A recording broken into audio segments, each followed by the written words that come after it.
Well, you're going to get a showdown. And here it is right now here in Illinois.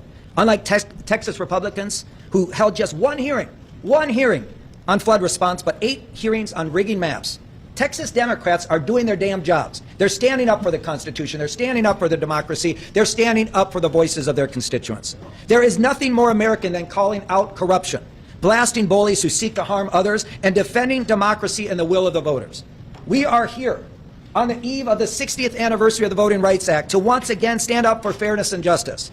Because just as the icons of the civil rights movement marched, protested, and got into good trouble, just as Dr. King and Fannie Lou Hamer and John Lewis fought to ensure that Americans could access the ballot regardless of the color of their skin, so too are these courageous Texas House Democrats standing up and fighting back against a racial gerrymandering scheme to disenfranchise Black and Latino voters, all to desperately hold on to Congress in the midterms.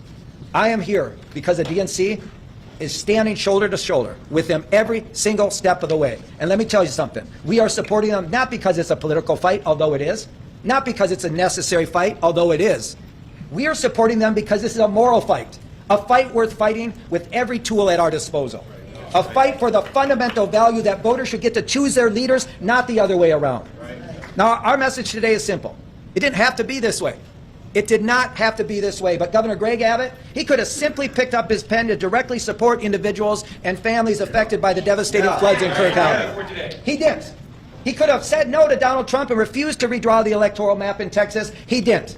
It's clear that Republicans would rather play politics with our elections than support flood victims. They'd rather cheat than try to campaign on their failing record, a failing record which, by the way, includes voting for Trump's budget bill, which rips away health care for up to 1.7 million Texans. Republicans are running scared that voting for this monstrosity will make them lose their majority, and it certainly will, which is why they're trying to disenfranchise Texas voters by packing and cracking them into districts to dilute their voting power, a clear and blatant violation of the Voting Rights Act. Now, I want to be very clear about this. The Trump-Abbott gerrymander is a test case for the rest of the country. What Republicans are trying to do in Texas is a model for other red states to lie, cheat, and steal their way to victory. They don't give a damn about the will of voters or their needs.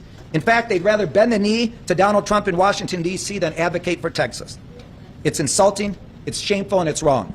And as I've said, Democrats are going to fight this tooth and nail, and until the will of the voters is respected. This is not the Democratic Party of your grandfather, which would bring a pencil to the knife fight. This is a new Democratic Party. We're bringing a knife to a knife fight, and we are going to fight fire with fire.